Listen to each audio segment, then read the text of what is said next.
नमस्कार, आप देख रहे हैं दिल्ली ग्लो न्यूज और मैं हूं आपके साथ मानवी ठाकुर। शुरुआत करते हैं आज की खास खबरों से। आज मैं आपके सामने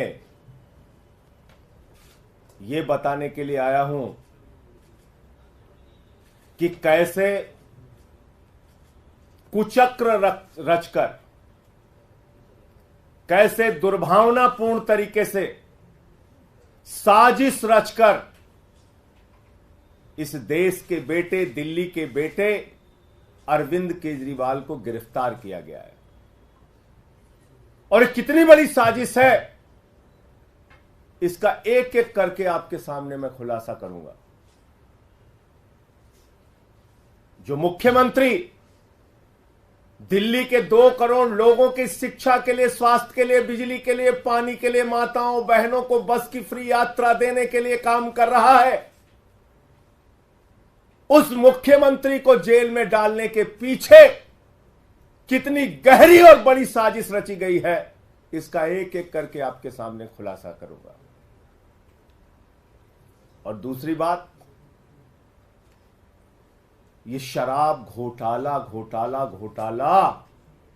ये शराब घोटाला दुनिया की सबसे बड़ी पार्टी भारतीय जनता पार्टी ने किया है, और इसके अंदर कोई छोटे मोटे लोग शामिल नहीं है, इसका भी खुलासा करूंगा आज।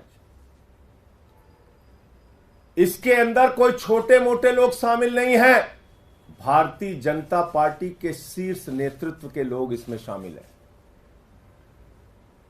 मैं एक एक करके बताता हूं आपको। एक व्यक्ति है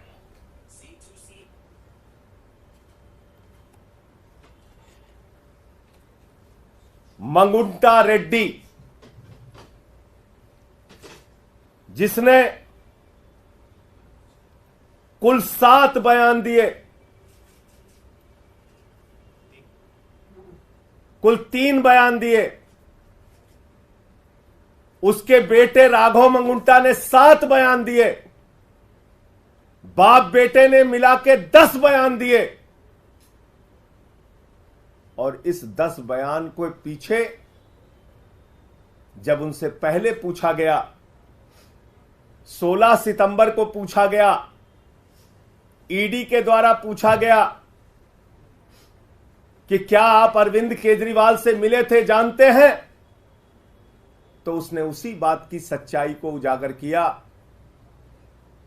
जो बात सच थी, उसने कहा हां मैं मिला था, लेकिन चैरिटेबल ट्रस्ट की जमीन के मामले में मिला था। लेकिन उसके बाद उसके बेटे को, राघव मंगुंटा को गिरफ्तार किया जाता है। राघव मंगुंटा को जेल के अंदर रखा जाता है, 5 महीने तक जेल में रखा जाता है, और तब वो अपना बयान बदल देता है।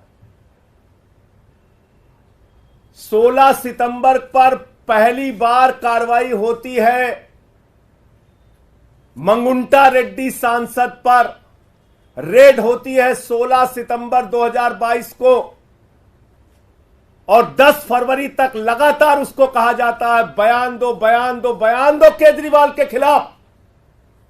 वो बयान नहीं देता तो 10 फरवरी को उसके बेटे राघव मंगुंटा को गिरफ्तार कर लिया जाता है। और 10 फरवरी से लेकर 16 जुलाई तक 7 बयान लिए जाते हैं राघव मंगुंटा के, मंगुंटा रेड्डी सांसद के बेटे राघव मंगुंटा के। कितने बयान? 7 बयान। 3 बयान बाप का, 7 बयान बेटे का। और उन 5 महीनों में जो 7 बयान वो देता है, उसमें भी पूछा जाता है 6 बयान में, अरविंद केजरीवाल को जानते हो, अरविंद केजरीवाल ने कोई घोटाला किया है, अरविंद केजरीवाल पे कुछ बोलना है? उसने कहा नहीं नहीं नहीं, बिल्कुल नहीं। लेकिन 5 महीने की जेल के बाद वो टूट जाता है। और 7वां बयान 16 जुलाई को उसका होता है और वो बदल जाता है। वो वही साजिश का हिस्सा बन जाता है। 5 महीने के प्रताड़ना के बाद बदल जाता है और अरविंद केजरीवाल के खिलाफ बयान देता है। लेकिन हैरानी की बात सबसे ज्यादा यह है कि ये 6 बयान और बाप के 2 बयान गायब कर दिए जाते हैं। 5 महीने की जेल के दौरान दिए गए बयान, ईडी कहती है इस पर हमें भरोसा नहीं है और उसको रख लिया अनरिलाइड अपॉन डॉक्यूमेंट्स। यानी ऐसा बयान जो केजरीवाल के खिलाफ नहीं था उस पर की ईडी ने कहा हमें इस पे भरोसा नहीं है। हमारे वकीलों ने अदालत में पैरवी की, बार बार कहा हमें देखना है वो बयान जो उसने अपनी गिरफ्तारी के दौरान दिया। और जब हमारे वकीलों को कोर्ट ने आदेश दिया जाओ और देखो वो सारे बयान, उनके होश उड़ गए। आपको पता है उनके होश उड़ गए। बाप बेटे के 9 बयानों में कहीं भी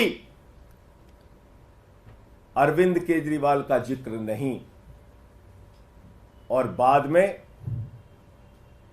अरविंद केजरीवाल का नाम उससे जबरन दबाव बनाकर अरविंद केजरीवाल के खिलाफ उससे बयान दिलवाया जाता है। अब ये मंगुंटा रेड्डी और राघव मंगुंटा है कौन, जिसको ईडी ने कहा कि यह शराब का कारोबारी है, शराब का घोटालेबाज है, इसके हम छापा मारेंगे। 16 सितंबर को छापा मारा।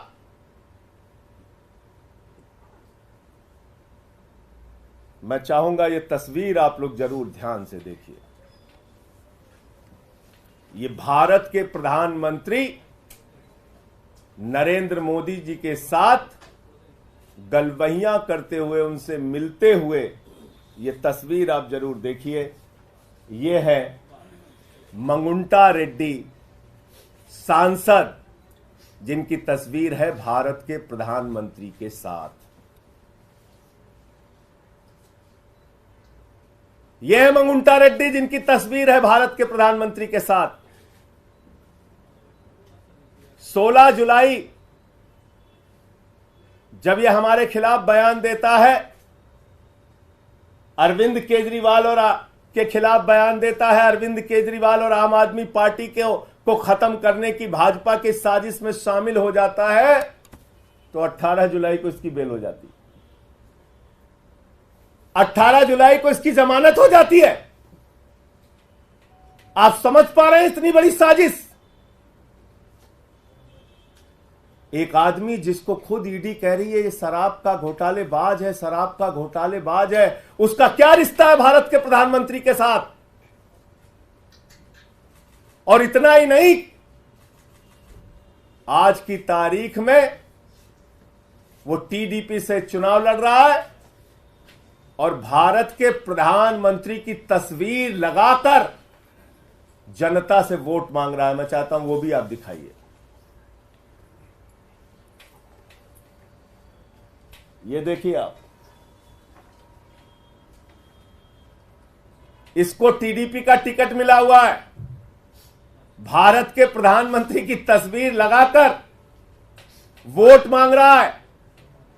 जिसको भाजपा कहती है घोटालेबाज है, ये जिसको कहती है ईडी कि हम इस पे कार्रवाई करेंगे, हम इसको गिरफ्तार करेंगे, हम इसको जेल में डालेंगे, जब उसने केजरीवाल के खिलाफ बयान दे दिया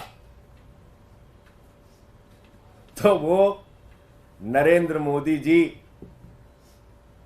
की तस्वीर लगाकर जनता से वोट मांग रहा है भारत के लोकतंत्र में।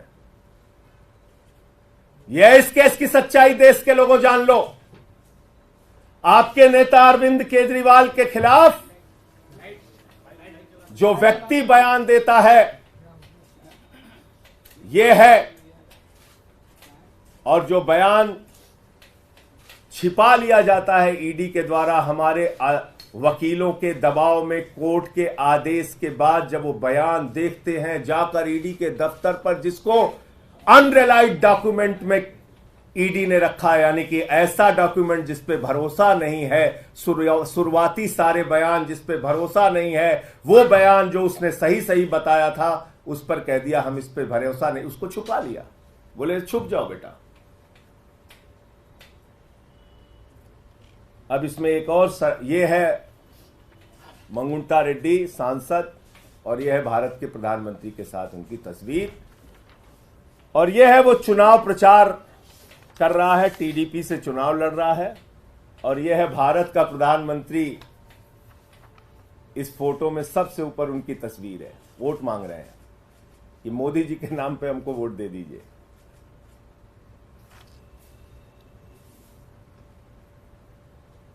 अब मैं आता हूं कि शराब घोटाला भारतीय जनता पार्टी ने कैसे किया। अब एक शख्स आता है शराब का कारोबारी, जिसको कहती भारतीय जनता पार्टी घोटालेबाज है, घोटालेबाज है, घोटालेबाज है, शरद रेड्डी। शरद रेड्डी के घर पे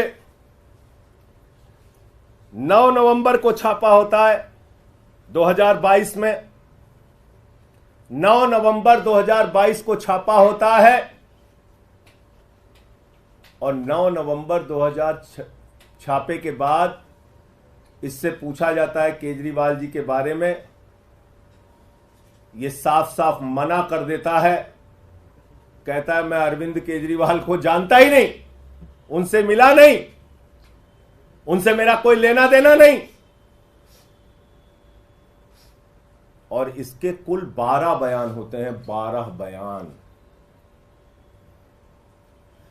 ध्यान से सुनिएगा, इसको बहुत जरूरी है, जानना जरूरी है कि दिल्ली के मुख्यमंत्री के खिलाफ कितनी बड़ी साजिश करके उनको गिरफ्तार किया गया। 9 नवंबर से लेकर इससे पूछताछ के दौरान इसको जो भी दबाव बनाया गया, इसने मना किया। फिर इसकी 10 नवंबर को गिरफ्तारी हो जाती है। 10 नवंबर को गिरफ्तारी हो जाती है, और 10 नवंबर की गिरफ्तारी के बाद इसने कुल 25 अप्रैल तक, यानी कि 6 महीने इसको जेल में रखा गया। इससे बार बार कहा गया बयान दो केजरीवाल के खिलाफ, बयान दो केजरीवाल के खिलाफ, इसने नहीं दिया। 12 बयान इसने कुल दिया, और 6 महीने के बाद जब इससे कहा गया बयान दो वरना जिंदगी जेल में सड़ जाएगी, बयान दो वरना जिंदगी जेल में सड़ जाएगी।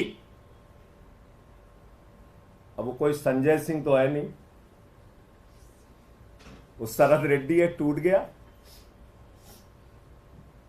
25 अप्रैल को उसने केजरीवाल के खिलाफ बयान दिया।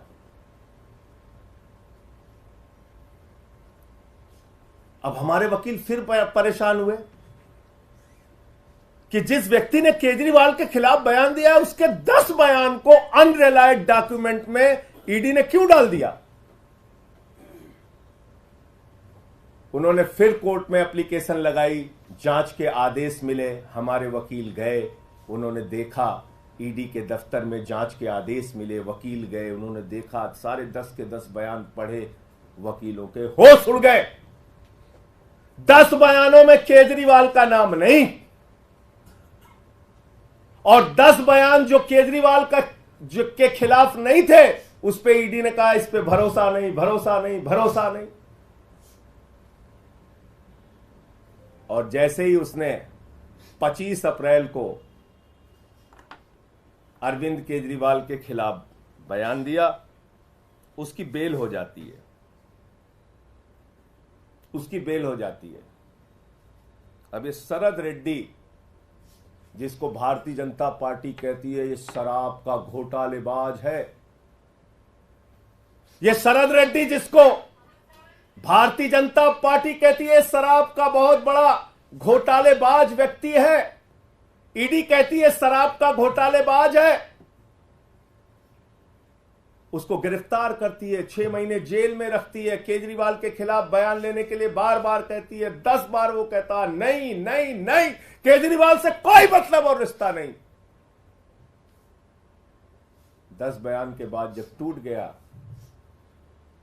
और इसने केजरीवाल के खिलाफ बयान दे दिया, 6 महीने की जेल के बाद इसको बेल हो जाती है।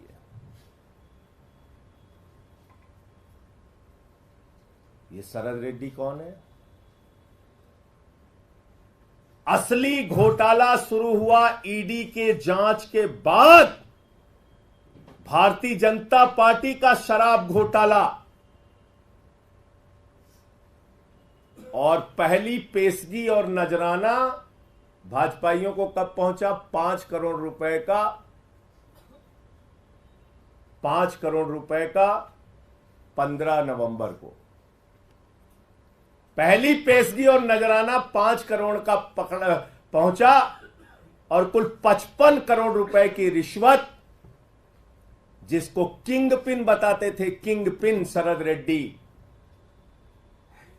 उस किंग पिन ने 55 करोड़ रुपए की रिश्वत भारतीय जनता पार्टी को दी। 55 करोड़ रुपए की मनी ट्रेल तो खुलेआम मिल गया, और वो मनी ट्रेल भी ऐसे पता नहीं चला, भारत के सर्वोच्च न्यायालय की कृपा से पता चला, जब उन्होंने कहा दिखाओ दिखाओ दिखाओ।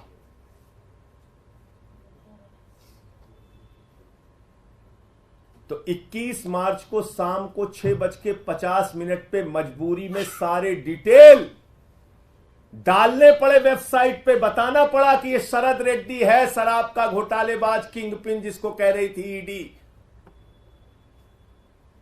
और जैसे ही 6:50 पे भारतीय जनता पार्टी के शराब घोटाले का खुलासा हो जाता है, 7:14 पर मुख्यमंत्री के दफ्तर पे, मुख्यमंत्री के घर पे छापा पड़ जाता है।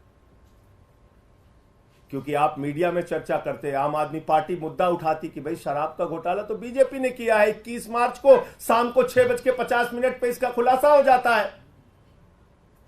55 करोड़ रुपए की रिश्वत भाजपा ने ली है, इस बात का खुलासा हो जाता है। उस खबर से ध्यान हटाना है, जनता का ध्यान भटकाना है। पहुंच गए केजरीवाल के घर और 7:14 पे छापा मार दिया। कहा गया ईडी के अधिकारियों को, जाओ जल्दी, वरना तो हमारा घोटाला खुल गया है तो बड़ा गड़बड़ हो जाएगा।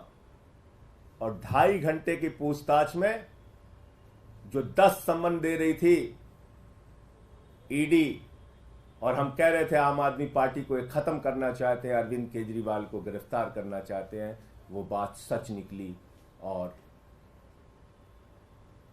अरविंद केजरीवाल जी को 2 घंटे की पूछताछ के बाद गिरफ्तार कर लिया गया। तो असली बात यह है कि ये शराब घोटाला भारतीय जनता पार्टी ने किया है, और ये शराब घोटाला ईडी के जांच के बाद शुरू हुआ है, और दिल्ली के मुख्यमंत्री के खिलाफ गहरी साजिश के तहत ऐसे बयान छिपा लिए गए, अनरिलाइड अपॉन डॉक्यूमेंट में डाले गए, जो बयान केजरीवाल के खिलाफ नहीं थे, और दबाव बनाकर जो बयान लिया गया वो बयान आधार बनाया गया, झूठा बेबुनियाद आधार। तो इसलिए साथियों और दोस्तों, मैं इस देश की जनता से कहना चाहता हूं, आपका मुख्यमंत्री, आपका नेता, दिल्ली के भाइयों से कहना चाहता हूं, 100% ईमानदारी से अपना जीवन जिया है, अपना जीवन जी रहा है। अरविंद केजरीवाल पर ना कोई दाग पहले था और ना जीवन में कभी रहेगा। अरविंद केजरीवाल का गुनाह सिर्फ एक है कि वो दिल्ली के बच्चों को अच्छी शिक्षा के लिए काम कर रहे हैं। उनका गुनाह सिर्फ ये है कि दिल्ली की माताओं बहनों के लिए बस की फ्री यात्रा का इंतजाम कर रहे हैं, उनको 1000 रुपए की आर्थिक सहायता का इंतजाम कर रहे हैं। अरविंद केजरीवाल का गुनाह सिर्फ ये है कि वो बुजुर्गों के लिए तीर्थ यात्रा का इंतजाम कर रहे हैं, फ्री बिजली, फ्री पानी का इंतजाम कर रहे हैं। एक ऐसी सरकार जो दुनिया में, देश में सबसे बेहतरीन तरीके से काम कर रही है, उसके पीछे ये बड़ी गहरी साजिश करके उनको गिरफ्तार किया गया है। और ये सारी तारीखें और ये सारे बयान चिल्ला चिल्ला कर ये कह रहे हैं कि ये साजिश है और साजिश है। आप लोगों को जो भी प्रश्न पूछना है सवाल पूछिए, मैं एक एक चीज का जवाब दूंगा। संजय जी, इसके अतिरिक्त ईडी के द्वारा ये भी कहा जा रहा है कि शराब घोटाले का पैसा हवाला कारोबारी के जरिए गोवा में पहुंचा 45 करोड़। आपके जो कैंडिडेट्स थे उनके पास वो पैसा कैश में पहुंचा और वहां के चुनाव में खर्च हुआ, ये इसके इतर बता रही है। और उसके बाद जो मनीष जी के सेक्रेटरी थे उनके बयान का भी जिक्र कर रही है ईडी। मनीष जी के सेक्रेटरी के बयान पर अरविंद केजरीवाल जी ने भी कोर्ट में अपना पक्ष रखा था। बहुत सारे लोग मिलने जाते हैं अरविंद केजरीवाल जी के मुख्यमंत्री आवास पे, उप मुख्यमंत्री जाते हैं, सेक्रेटरी जाते हैं, और उसमें कौन से कागज का वो जिक्र कर रहा है, कौन सा कागज दिया। तो मेरे ख्याल से ये बातें झूठ और बेवकूफी की एक पराकाष्ठा है जिसको तैयार किया है। घोटाला तो 55 करोड़ का सीधे साफ साफ दिख रहा है। यहां भारतीय जनता पार्टी का शराब घोटाला दिख रहा है। कितने छापेमारी की इन नेताओं के घर पर, भाजपा के नेताओं के घर पे। क्या बीजेपी के शीर्ष नेतृत्व को जाने बगैर 55 करोड़ रुपए मिल गए? उनको मालूम नहीं है 55 करोड़ रुपए पहुंच गए उनको। इस शराब घोटाले पे क्या कार्रवाई की ईडी ने, सीबीआई ने? आप बताइए मुझे। गोवा इलेक्शन। जब मैंने आपको बता दिया जिन लोगों ने केजरीवाल का नाम लिया, कैसे लिया, कितने दबाव में लिया, और पहले क्या बोला, बाद में क्या बोला, ये सारा कुछ बता दिया, तो उसमें गोवा की कहानी तैयार करो कि जो कोई भी झूठी कहानी तैयार करो, इसका क्या लेना देना है? और कोई प्रश्न? सर, ये भी अब तर्क लगाया जा रहा है कि आपके खाते में, क्योंकि जो पूरा ईडी का इन्वेस्टिगेशन है, दावा है 100 करोड़ का किकबैक, 45 करोड़ गोवा में, तो चुनावों के बाद आम आदमी पार्टी का खाता फ्रीज किया जा सकता है क्योंकि बेनिफिशियरी आप कह रहे हैं कि भारतीय जनता पार्टी का खाता सीज किया जा सकता है? मुझे ऐसा नहीं लगता, क्योंकि 55 करोड़ की रिश्वत तो उनको मिली है, उनके खाते में गई है। गड्डियां गिनी है भाजपाइयों ने 55 करोड़ की। तो मैं तो कहता हूं, जो जितना बड़ा भ्रष्टाचारी वो उतना बड़ा पदाधिकारी, ये है भारतीय जनता पार्टी का नारा। जो जितना बड़ा भ्रष्टाचारी वो उतना बड़ा पदाधिकारी, ये है भारतीय जनता पार्टी का नारा। और कोई प्रश्न? अपने उन बयानों का जिक्र किया जिनको ईडी ने कंसीडर नहीं किया, तो क्या इस मामले को लेकर आप लोग कोर्ट जाएंगे कि कोर्ट में आ गए ना? ओहो, आप लोग अपील कर, आप सुन नहीं रहे फिर मेरी बात। ईडी ने अपने बयानों की एक चार्जशीट बनाई और उन्होंने दिखाया, ध्यान से सुनिए, फिर से सुनिए, नहीं तो आप लोग गड़बड़ कर जाएंगे। ईडी ने अपने बयानों की एक सूची बनाई जिसमें उन्होंने कहा रिलायड अपॉन डॉक्यूमेंट, यानी ऐसे डॉक्यूमेंट, ऐसे कागजात जिस पे हमें भरोसा है, और अनरिलायड अपॉन डॉक्यूमेंट जिस पे हमें भरोसा नहीं है, और उसको छिपा के रख लिया। ऐसे अगर हिंदी की भाषा में, सरल भाषा में समझे, ऐसे बयान जिस पर ईडी ने, भाजपा ने, भाजपाइयों की साजिश ने, उनके षड्यंत्र ने भरोसा किया, और ऐसे बयान जिस पर उन्होंने भरोसा नहीं किया। और उसका खुलासा कैसे हुआ? उसको छिपा लिया। उसका खुलासा कैसे हुआ? जब हमारे वकील लोग अदालत में गए, उन्होंने कहा भाई हम देखना चाहते हैं कि जिन बयानों पर इन्होंने भरोसा नहीं किया, शरद रेड्डी के, राघव मंगुंटा रेड्डी के, वो बयान आखिर है क्या? अनरिलाइड में क्यों उसको रखा है? उस पर आपने क्यों रिलाई नहीं किया? तो पता चला उस पर रिलाई इसलिए नहीं किया क्योंकि वो शुरुआती बयान थे, और शुरुआती बयान में जब उसकी गिरफ्तारी नहीं हुई थी, या गिरफ्तारी के दौरान भी लगातार जो बाकी बयान लिए गए उसमें बार बार उसने बयान तो दिया लेकिन अरविंद केजरीवाल का नाम नहीं लिया। और कुछ बयान तो ऐसे हैं जिसके तथ्य जब आप पढ़ेंगे तो आप हैरान हो जाएंगे। पूछा जाता है केजरीवाल जी से मिले, केजरीवाल जी को जानते हैं? नहीं जानते हैं, नहीं मिले। बाद में कहानी तैयार की जाती है। अब ये क्लियर हो गया, मैं फिर से दोहराऊं। सर, कल एलजी ने भी एक चिट्ठी लिखी है गृह मंत्रालय को, उसमें कहा है कि तमाम जो केस कोर्ट को भेजे जाते हैं आम आदमी पार्टी सरकार की तरफ से, इसमें शराब नीति वाला मामला भी है, गुमराह किया जाता है कोर्ट को, कोर्ट का वक्त बर्बाद किया जाता है। देखिए भाई, एलजी साहब कैसे काम करते हैं ये एक सर्वविदित सत्य है। वो किसी ऊपर के डायरेक्शन लेके काम करते हैं, उस हिसाब से अपना काम चलाते हैं। जो घोटाला रहेगा उस पे घोटाला। अब इस पे क्यों नहीं चिट्ठी लिखी एलजी साहब ने? 55 करोड़ रुपए की खुलेआम रिश्वत, रंगदारी जिसको कहा जाता है यूपी बिहार के भाषा में, रंगदारी खाई है भाजपाइयों ने। पहले नजराना पेशगी लिया 5 करोड़ का, फिर अलग अलग किस्तों में 55 करोड़ की रिश्वत ली। 55 करोड़ की रिश्वत बगैर प्रधानमंत्री की जानकारी के ले ली गई, बगैर नड्डा जी के जानकारी के ले ली गई, बगैर अमित शाह जी के जानकारी के ले ली गई। 55 करोड़ की रिश्वत, और रिश्वत तो छुपी हुई थी। वो तो सर्वोच्च न्यायालय का धन्यवाद दीजिए कि उन्होंने कहा तुम्हें जग जाहिर करना पड़ेगा कि कहां कहां से कितना पैसा खाया। तो बताइए, क्या एलजी को इस पे चिट्ठी नहीं लिखनी चाहिए कि एक शराब घोटालेबाज जिसको ईडी ने कहा कि वो किंगपिन है, ईडी ने उसको गिरफ्तार किया, उसने 55 करोड़ रुपए की खुलेआम रिश्वत भारतीय जनता पार्टी को दी। पूरी की पूरी भारतीय जनता पार्टी सर से लेकर पांव तक शराब घोटाले में डूबी हुई है। उस पर चिट्ठी नहीं लिखनी चाहिए एलजी साहब को?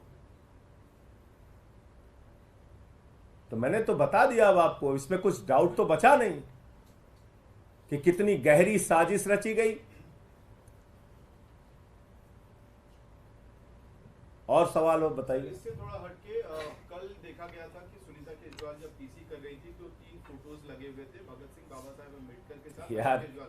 सर, इसमें सवाल ये है कि भगत सिंह के ग्रैंडसन ने, यदवेंद्र संधू ने इस पे आपत्ति जताई है, कहा कि राजनीतिक पार्टियों को इस तरह से फोटो नहीं लगानी चाहिए, उन्होंने अपना जीवन देश के लिए कुर्बान किया।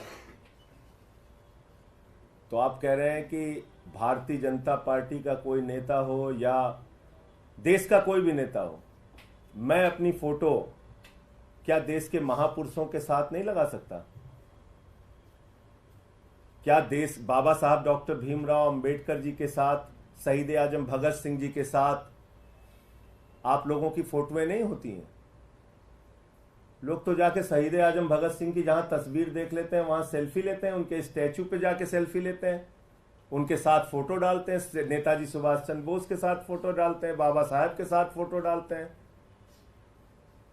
यहां तक कि अपने चुनाव प्रचार में भी नेता लोग फोटो डालते हैं महापुरुषों के साथ, क्रांतिकारियों के साथ। इसमें मुद्दा क्या है, सवाल क्या है, मुझे बताइए ना। अरविंद केजरीवाल हमारी पार्टी के मुखिया हैं और उनकी तस्वीर अगर शहीद आजम भगत सिंह जी के साथ है या बाबा साहब जी के साथ है तो ये अधिकार हर एक नागरिक को है कि वो महापुरुषों के साथ अपनी तस्वीर लगा सकता है। इसका मतलब ये नहीं हुआ कि हम उनके पदचिन्हों पर चलने का प्रयास कर रहे हैं। इसका मतलब ये थोड़ी है कि हम अपने आप को दावा कर रहे हैं, अपने आप से हम अपने आप को बहुत बड़ा समझ रहे हैं। नहीं, हम उनके वो हमारे लिए अनुकरणीय है, प्रार्थनीय है। हम उनके पदचिन्हों पे चलने का प्रयास कर रहे हैं।